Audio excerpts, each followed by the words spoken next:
바울을 없애려고 하는 그런 계획이 실패로 돌아가고 말이죠.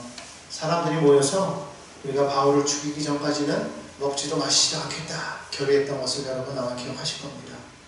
그러나 그런 계획들이 무산될 수밖에 없었던 것은 하나님께서 그거를 알게 하시기 때문입니다. 어떻게 놀랍게도 바울의 생질이 그것을 알게 되어서 그것을 그 지역을 다스리고 있는 천부장에게로 그 소식이 들어가게끔 했던 것이죠. 결국 그 바람에 40명, 그 40명이 모여서 바울을 죽이려고 했던 그 계획은 하나님께서 예비하신 470명에 의해서 완전히 기막혀버리고 말았어요. 그것도 중무장한 당대 최강의 군대를 통하여서 하나님께서는 바울을 보호하셨던 것을 우리는 보게 되었습니다. 이처럼 사탄은 우리의 모든 삶에서 언제나 우리 믿는 사람들을 방해하고 죽이려고 하는 거예요. 그러나 항상 우리가 기억해야 될 것은 하나님께서는 우리가 생각지도 못했던 곳에서 하나님의 그 손길로 우리를 보호하신다는 것을 우리는 기억해야 됩니다. 바울이 알았겠습니까? 바울이 천부장을 알았겠어요? 로마의 어떤 사람도 바울과 친구 있는 사람이 있었겠습니까? 그럼에도 불구하고 하나님께서는 바울을 보호하기 위해서 백부장도 아닌 천부장을 사용해서 그를 지키셨던 것을 보게 됩니다. 하지만 여전히 바울을 암살하려는 그런 시도는 멈추지 않고 계속 이어지는 것을 보게 됩니다. 그 일이 있고 난 이후에 닷새우에 예루살렘에서 이 대제사장 아나니아와 장로와 그리고 도돌로라는 변호사가 함께 내려와서 총독에게 바울을 고소하는 그런 장면이 나와보죠. 놀랍게도 여러분 지금까지 우리는 이 바울을 죽이려고 했던 사람들이 아시아에서 온 유대인인 줄만 알았어요.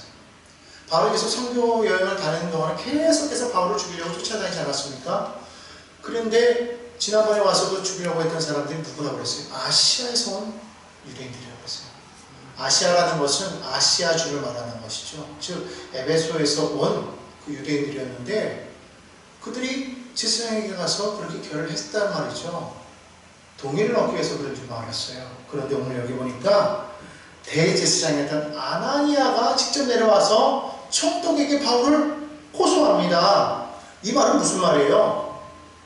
결국은 아시아에서 온 유대인들뿐만 아니라 대제사장도 바울을 죽이려는 데에 결부가 되었습니다. 드러나게 되었다는 것이죠. 한편이 드러나게 됐다는 거예요. 아이러니하지 않습니까? 같은 유대인을 죽이는 데 앞장서는 것은 유대인이고 살리는 데 앞장서는 것은 이방인 로마인이었다는 것이죠. 우리가 살아가다 보면 도대체 누가 내 편인지 모를 때가 참 많이 있어요. 이 사람이 내 편인 줄 알았는데 지나고 나서 보니까 오히려 이 사람은 앞에서는 내 편인 것 같은데 뒤에서는 내 편이 아니었던 거죠.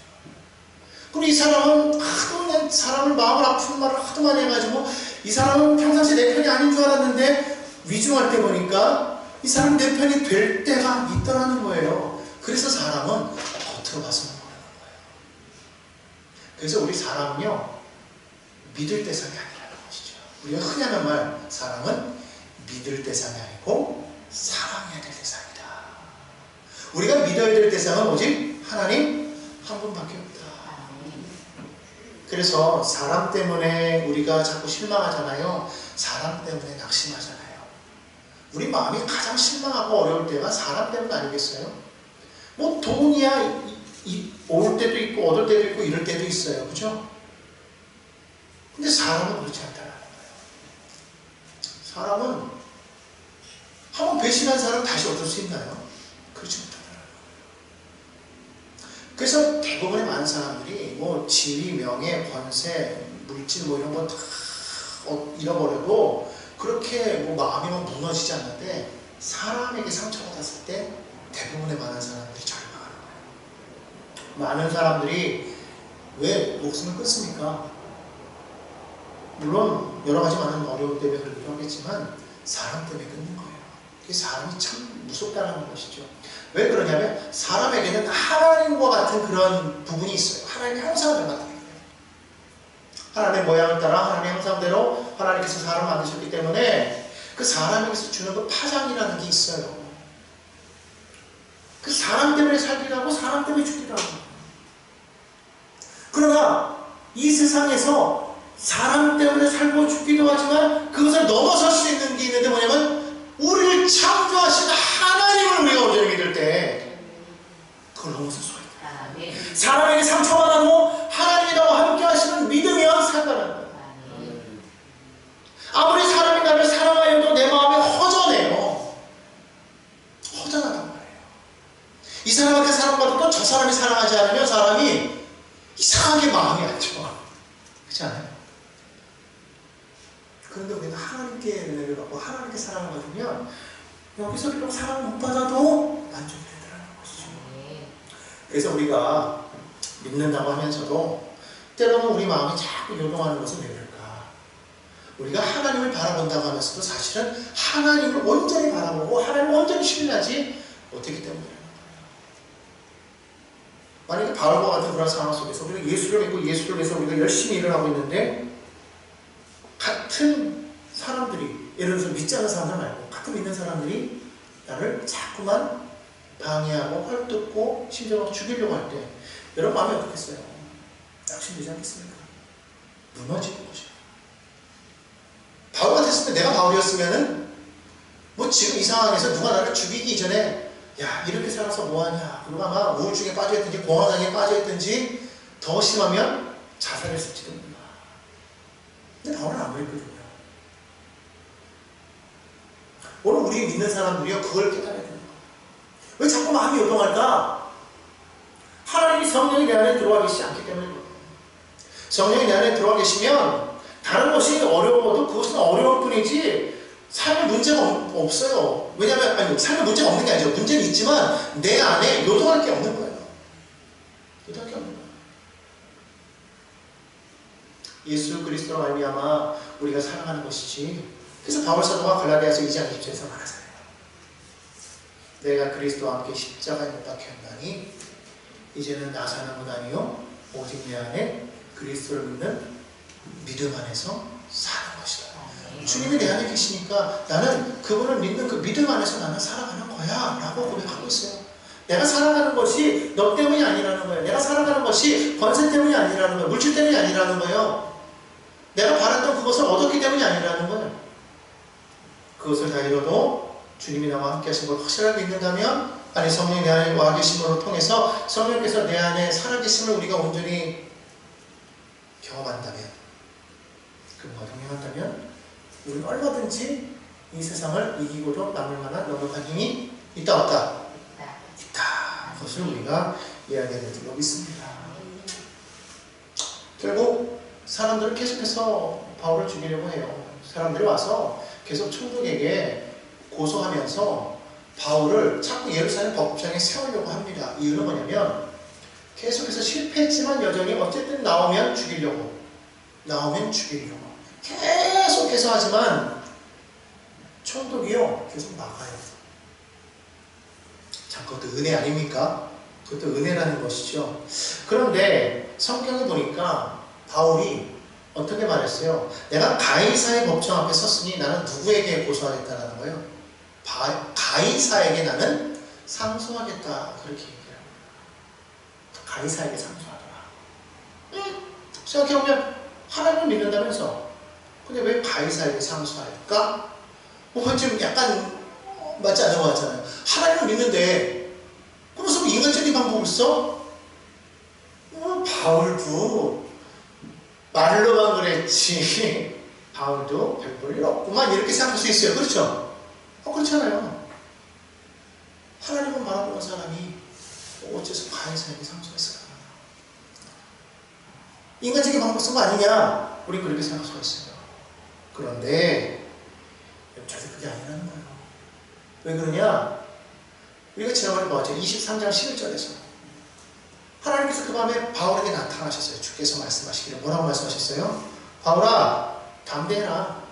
내가 예루살렘에서 나의 일을 증언한 것 같이 로마에서도 증언하여야 하리라 말씀하시더라고요. 사실 바울의 계획은요, 로마를 거쳐서, 로마가 목적이 아니에요. 로마를 거쳐서 어디로 갈 것이 목적이었다고 그랬죠? 서바나, 스페인. 지금의 스페인 지역으로 가서 복음을 전하기를 원하신다는 거예요. 로마는 자기를 파송해줄 교회로서 부탁하기 위해서 가는 거예요.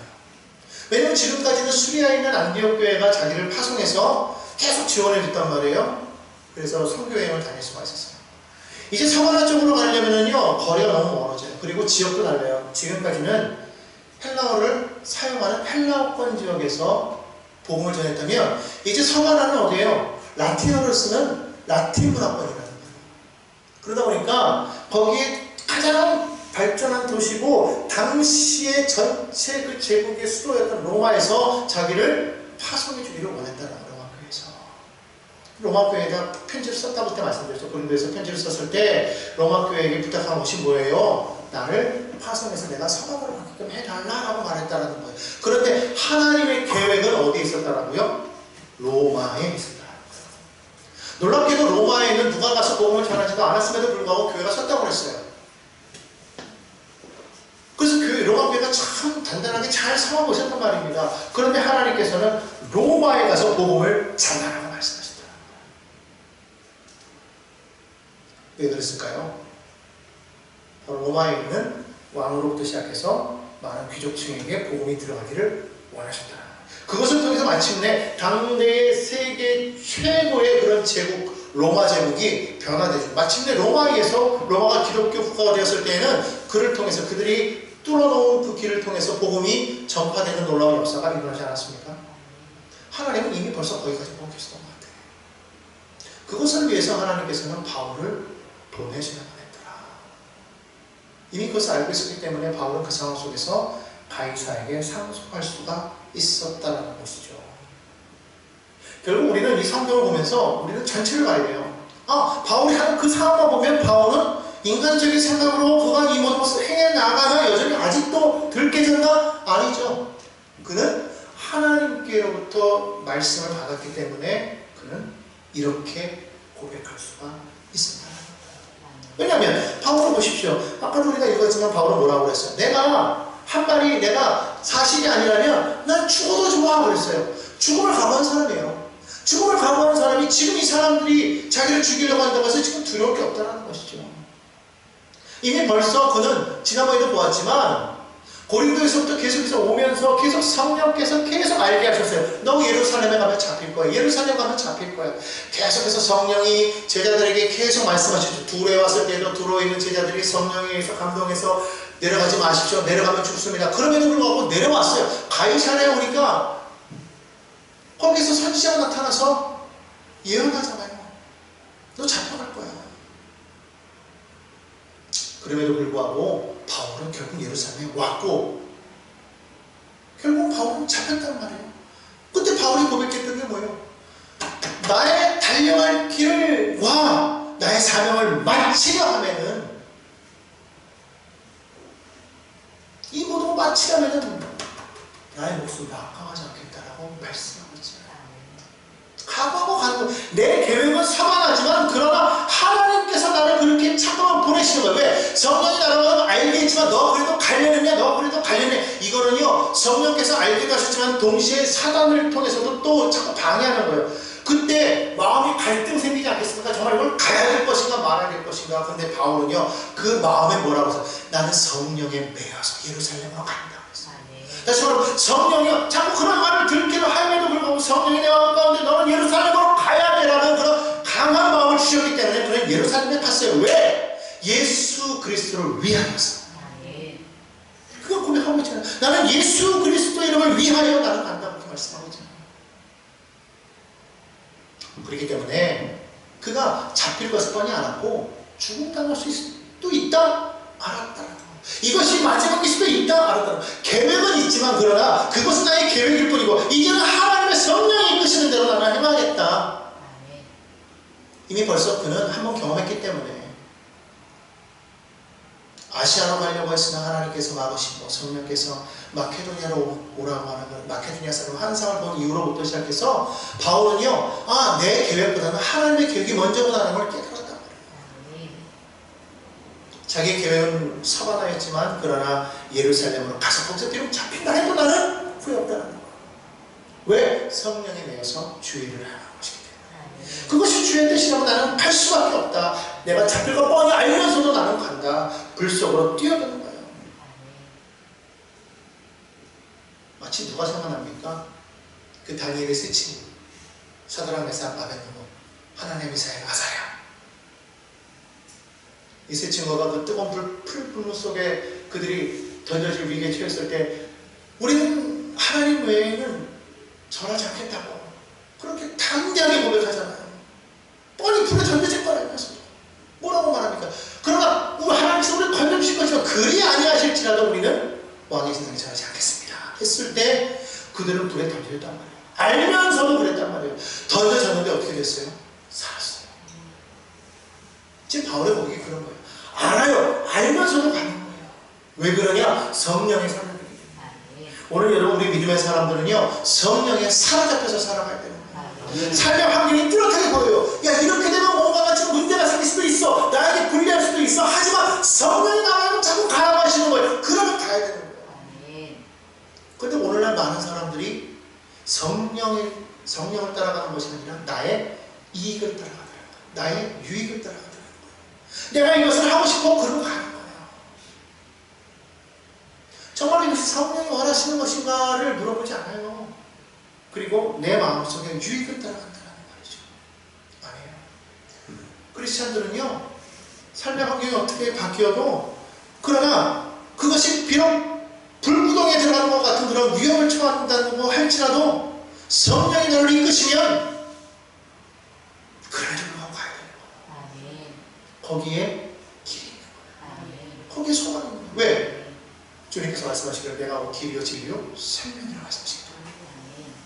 길과 진리와 생명이 되신 분이 오직 예수밖에 없기 때문에 우리가 그분께로 나아가면 거기에 길이 있다는 것이죠. 거기에 소망이 있다는 것을 우리가 믿어야 된다는 거예요.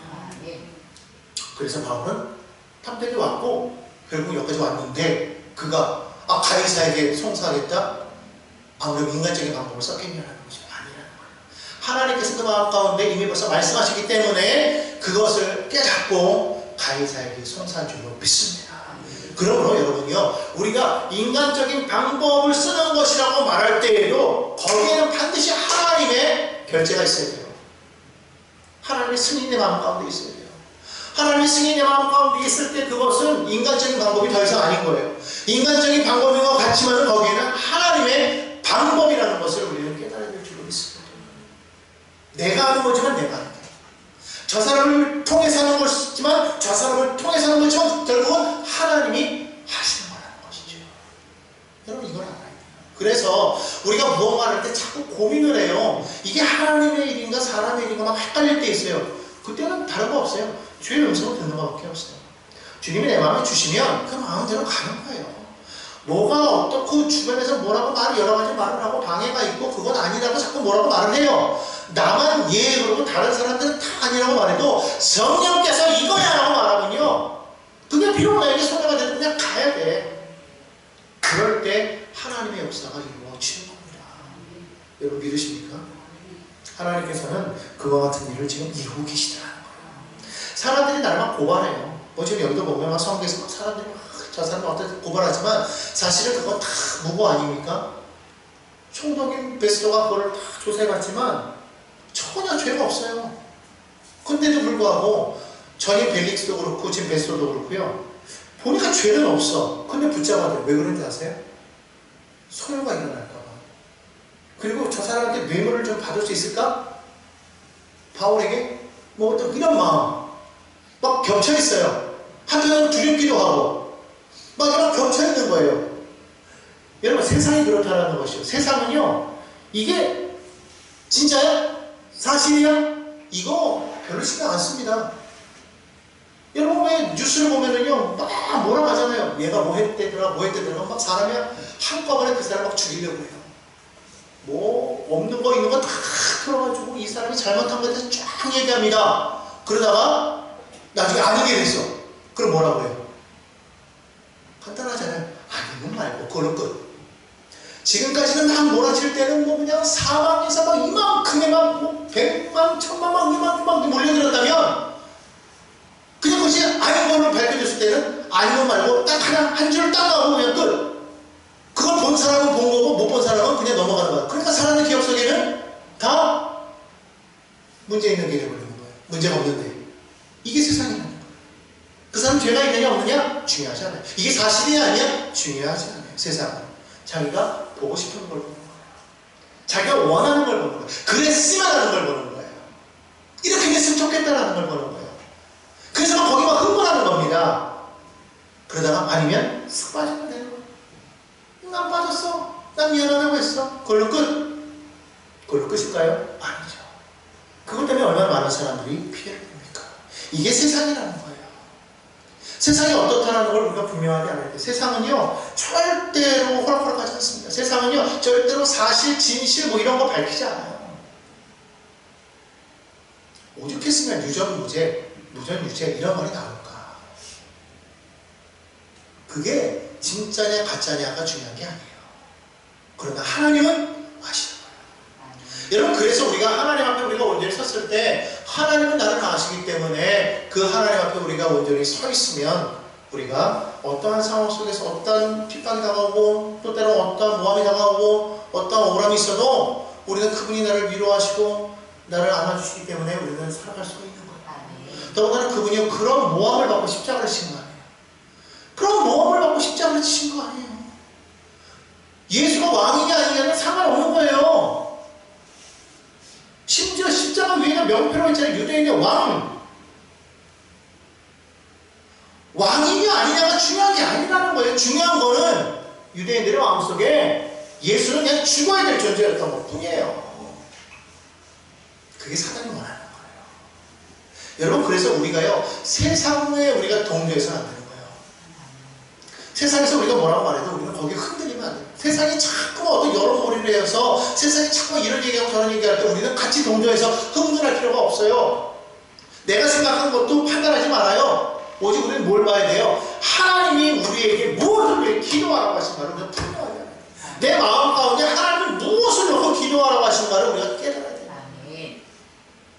그걸 놓고 우리는 기도해야 될 그런 존재인 거죠.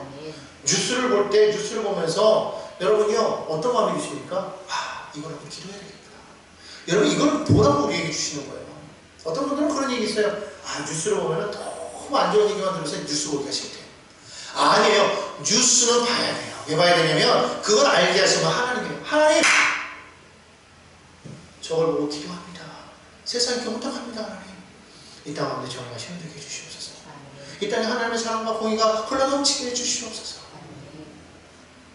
여러분, 기도하라고 하나님께서 해주시는 거예요. 그렇기 때문에 우리는 판단하지 말고 판단하지 말고 기도하자. 절대로요, 이 바울이요, 뭐 대제사장이나 장로나 뭐 아니면 다른 유대인들이나 누가 막 자기를 모함하고 헐떡 죽이려고 해도 바울이 한 얘기를 보면 한 번도 저들을 뭐 어떻게 해주세요, 혼내주세요, 막아주세요, 뭐 저들을 대신 때려주세요 이런 얘기 한마디도 안 했어요. 바울이 한 건 뭐냐면 왜 이런 일이 생겼느냐 하면서 계속 거기서 자기가 예수를 만난 이야기를 전한 거예요. 계속 간증하는 거예요.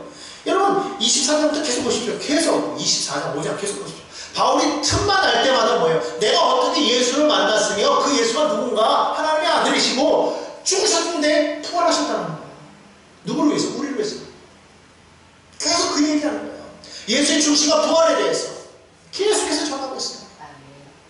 만나는 사람이 그 누구든 다른 거 없어요. 나 지금 억울해요. 나 지금 모함 받았어요. 나 좀 어떻게 좀 이거 좀 해결해 주세요가 아니라 왜 이렇게 됐냐 하면 불러서 복음 전하는 거예요. 계속 복음 전하는 거예요.